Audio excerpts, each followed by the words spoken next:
And we are following up on a developing story. Right now, we're joined by Laird Son, one of Toronto's oldest heating and cooling companies, to get perspective on what Ontario's potential climate change plan could mean for them. Ron Potter is a sales manager at Laird Son and joins us now. Ron, good to be with you today. Thanks for joining us. Thank you. We are trying to learn and understand what the climate change proposal will mean for businesses within Ontario. Heating and cooling. Walk us through what your reaction was to the proposal and how you see this evolving. Well, change is good, and efficiency improvements are good, and the use of hydro efficiently is good. Okay. And there's a lot of technologies that are coming on board now that are very viable for our climate situation. So, yeah, I think it's good. You know, I'm not a big fan of natural gas either. A lot of my customers aren't big fans of natural gas. Why is that? You know, emissions, you know, the atmosphere, the effects of natural gas. Natural gas is getting a bad rap with all this fracking and these crazy things that are going on. And it's funny how the public kind of picks up on that. Mm-hmm. So I've talked to a few customers since, you know, the proposals have been kind of put out there.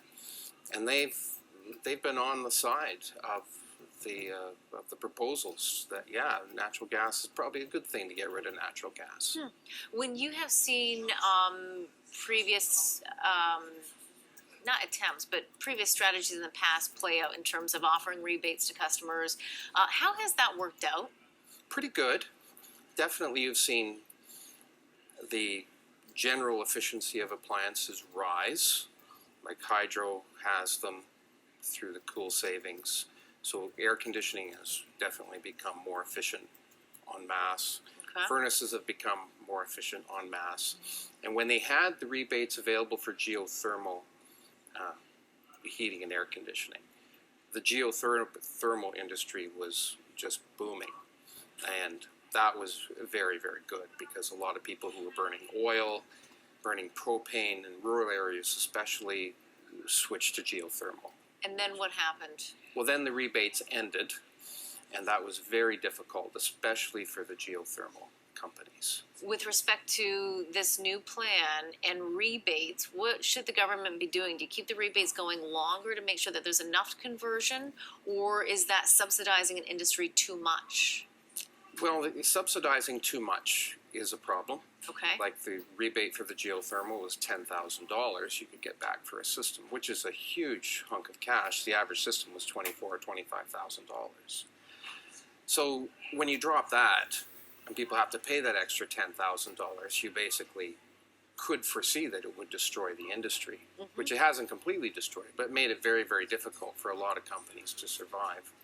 So I would think the longevity of the rebates and a plan so that everybody knows what's happening, because they kind of got dropped in the middle of the plan. Okay. It was like all of a sudden they were there and next thing they weren't. So there needs to be more of a strategy. The money has to be made available. I guess what they do, they have a load of cash and they say, as long as this load of cash is available, we're going to keep these rebates going. As soon as it runs out, they're done. No, I think they could improve on that strategy. Ron, when we talk about the cash and the rebates, of course, you know, people who might not be as for this as you are with respect to change is good. And of course, a lot of people would say it is much better for the environment. Some people would say, well, where does the money come from? And how much of a concern is that for, you know, people that you know in the industry in terms of whether or not this is sustainable? Well, you know, change is always sustainable, I think. You know, especially, you know, we have to change. There's so many people, so many emissions. And, you know, when you're talking 20 years out, to start thinking of changes now is a great idea. What technologies will we be using 20 years from now? So I don't think it's as much focused on the here and now as it is a plan for the future. And I think the adjustment will be gradual, not, I mean, for the new homes and that. You know, it also, homes have to become much more efficient to use these technologies. So you'll see better home efficiency as well. So I think it all plays out for the better. Ron, you and your team operate in a number of different areas within heating and cooling, furnaces, air conditioning, boilers, duct cleaning, natural gas generators. It goes on and on.